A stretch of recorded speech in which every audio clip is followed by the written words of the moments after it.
Sometimes, simply being the largest target is enough to become vilified. But it is also because I sought unification. I wanted to bring all the young gods under one banner, but they would not recognize my divinity. I would have welcomed them all, but they were blinkered by their own narrow, dogmatic views, and so they rejected me. I did not start wars, I was just better at them. And through war, I started to make progress.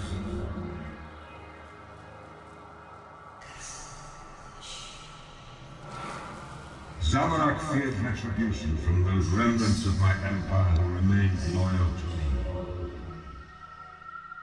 Saradomin sought my secrets. Whether to steal them or bury them, I cannot say.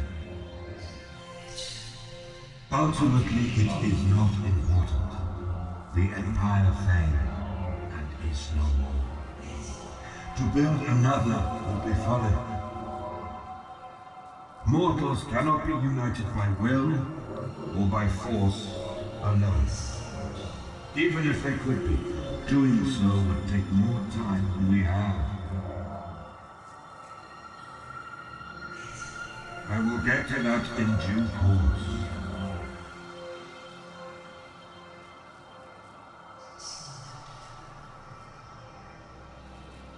This is not crucial information. There will be a time to discuss this later, should you wish.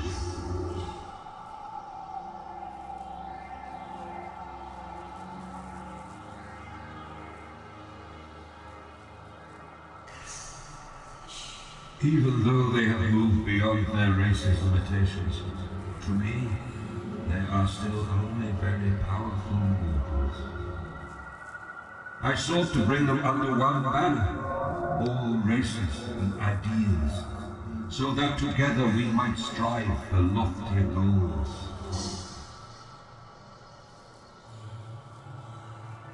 I saw it as my divine right. The failure of my empire opened my eyes, however.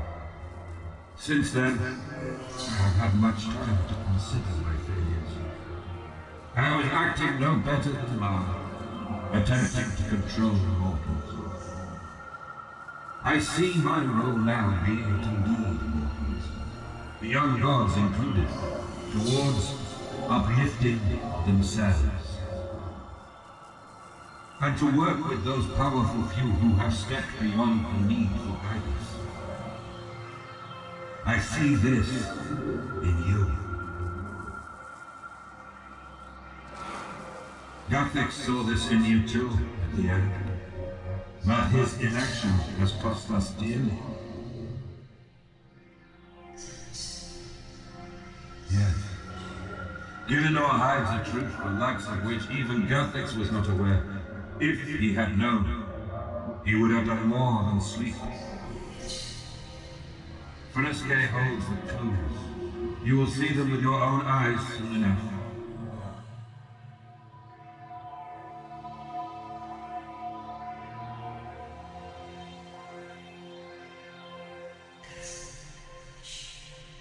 The elder gods do not purposely create conscious life. Only plants and simple organisms. These things generate anima. Yet, conscious life has sprung up on countless imperfect worlds, on which the anima was in some way unbalanced. My belief is that beings with awareness are capable of generating more anima than the elder gods realize. Ma is proof that the elder gods are more fragile than you might think. And with them numbering only 5, they are on the brink of extinction. Counter to that, mortal life is both abundant and diverse. It is my view that mortals should inherit all of creation from the elder gods.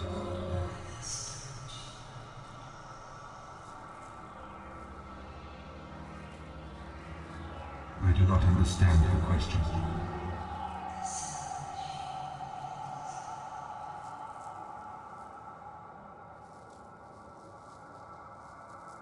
Do not confuse darkness and light with evil and good. Real life does not deal in absolutes, nor extremes.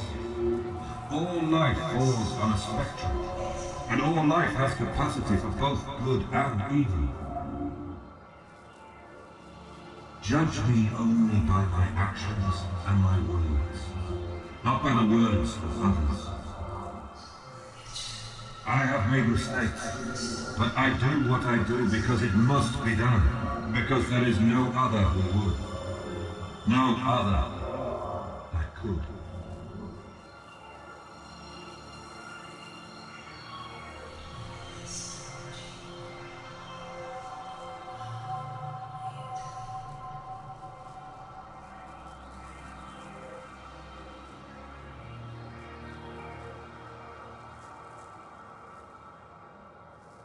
This is not crucial.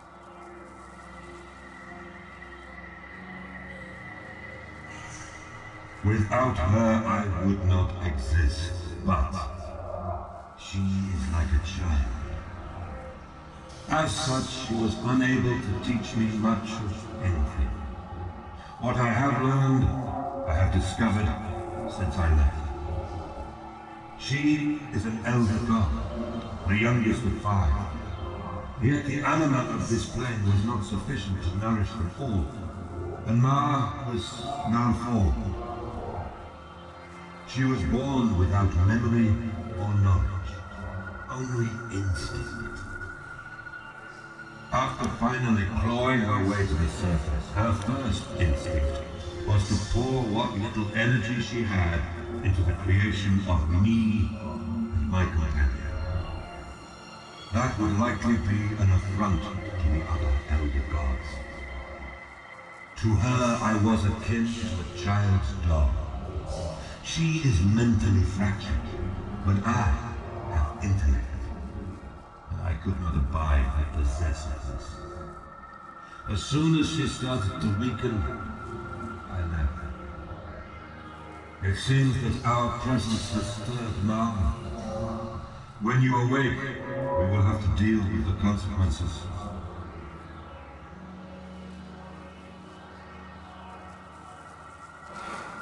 He was like a myth, spoken of in hushed tones by those of his followers who have not allied with other gods. I would very much have liked to have met him. We shared some ideals. We both value mortal life enough to step aside. Though, where he would leave them to their own devices and their own failures, I would guide them subtly towards their true destiny. I would not impose my beliefs on mortals as other gods do, nor force them into worship of me. My aim is to be the voice that drives them to greatness. Not all would heed the call, but not all have to. I note that you are a member of the godless. None of you need fear me. Indeed, I could perhaps even help you to achieve your manifesto.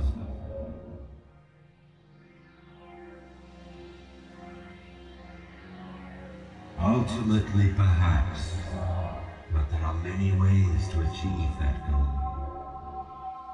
If you stop me today, you stopped one god. Indeed, if returned at full strength, I would have the ability to evict the young gods and build another barrier, though I would rather find a more permanent solution.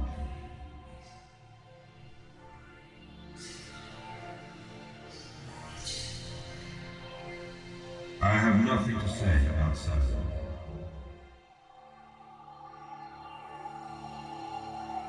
Ah, yes. As we discuss certain topics, you will be seeing manifestations drawn from my memories. Yes. This is how she looked when last I saw her. No more questions of Zaros.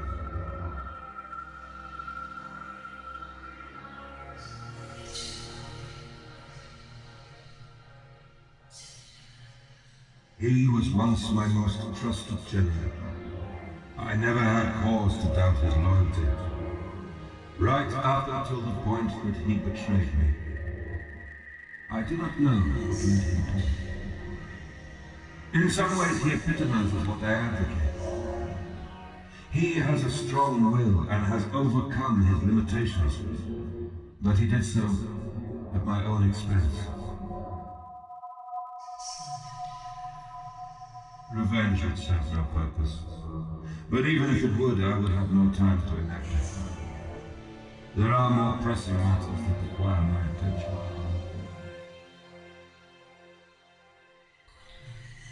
He is self-righteous, seeing things only in extremes. It was from him that I first learned of the notions of good and evil. I dismiss such notions. There are only actions and consequences. We agreed to disagree. Everything to him is either black or white. But he himself exists in the grey. Ergo, he is a contradiction.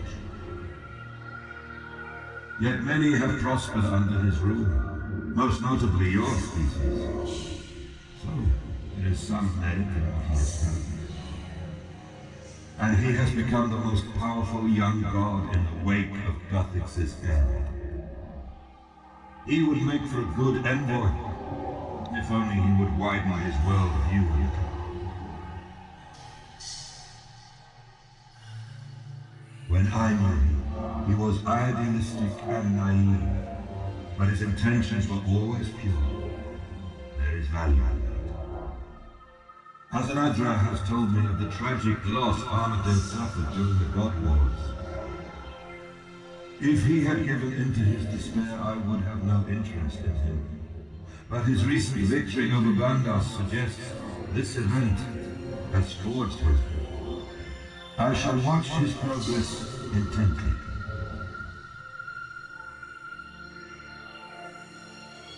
He had a brilliant strategic mind, and an innate ability to expose the truth in any situation.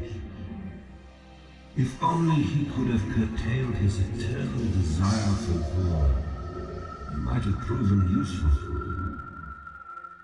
I have more interest in the one who defeated him, and in those who will succeed him. The god may die, but the philosophy is eternal. In time, another will grow to take his place, be they a god or not.